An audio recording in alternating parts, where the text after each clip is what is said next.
me, it's obviously in phases, but I define the first coming out is when I came out to myself. And I think growing up in the church, I always knew, like I said in previous episodes, I always knew I was gay, but I didn't necessarily know that it was okay to be gay. And that was always my struggle, is like dealing with that. And I'll never forget the very first time I realized this is who I am and there's something I can do about it. Now, it didn't necessarily mean that I was going to stop like trying to hide it, but it meant that like I was telling myself this isn't something that I can ever change. And I went on a trip when I was a freshman in college. I went on a trip to Rome it was with a church group. We were going to like a church event. It was in Spain, but we went to Rome first, like as if, that's just an easy thing to do. But right. Wait, freshman in high school? College.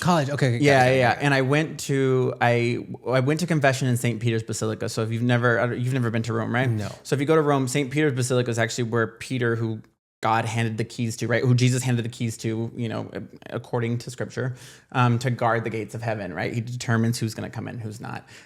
So he was actually the first pope, and he's buried under St. Peter's Basilica. So that's actually there. So the tomb is inside of St. Peter's Basilica in the Vatican. So I was there, and I was in confession. I'll never forget. I went to confession, and it was an open confession. Like they didn't have like the doors behind you. For those of you that aren't raised Catholic, most of the time when you confess, it's like in a little cubicle, and you're like, no one can see you. Right. But these were really open. Like it was just like you could see who was in and who wasn't. You're just like talking softly. And so the priest is on one side and you're on the other side. So it was like I was doing a confession like that. And I remember confessing that I was gay. And the priest took me out of the confessional and put me in the front row and sat down with me. And, we had a long conversation, but at the end he was like, you can't confess to something that you can't change. And wow. Yeah.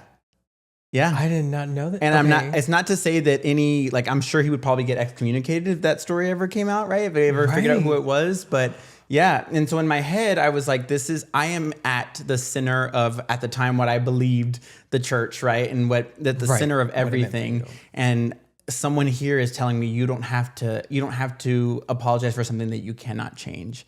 And so that is when the first time that I sort of for myself was like, this is who I am and there's something I can do about it. Now, wow. I've never told you that story, right? No, I love that though. Yeah. Because I grew up in the church. So the church is a big part of my upbringing.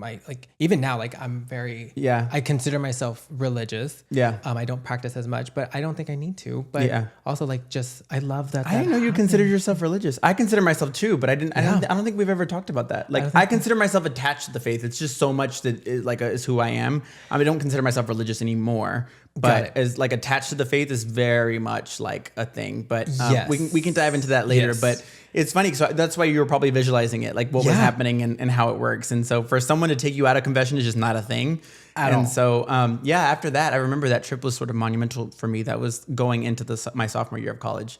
And was like, it wasn't like a light switch. I wasn't like, okay, now I'm going to be able to be myself. It wasn't that. It was like, this is who you are and you're not going to be able to change it. Now figure out how you can continue to hide it in a way. But it was still, but to myself, I was always saying, this is who I am. Got it. It was never, up until that point, I was trying to change that. I was like, you can change this. Yeah. And I think it's interesting, right? I think you can force yourself to like the opposite sex or a certain sex, but you can't force yourself to not like or find attraction to a certain sex. Right. And we'll probably go into that episode when we talk about our relationship with the straights. But yeah, that was my sort of moment that I came out to myself. And there wasn't another coming out, for lack of better terms, for 4 or 5 more years after that.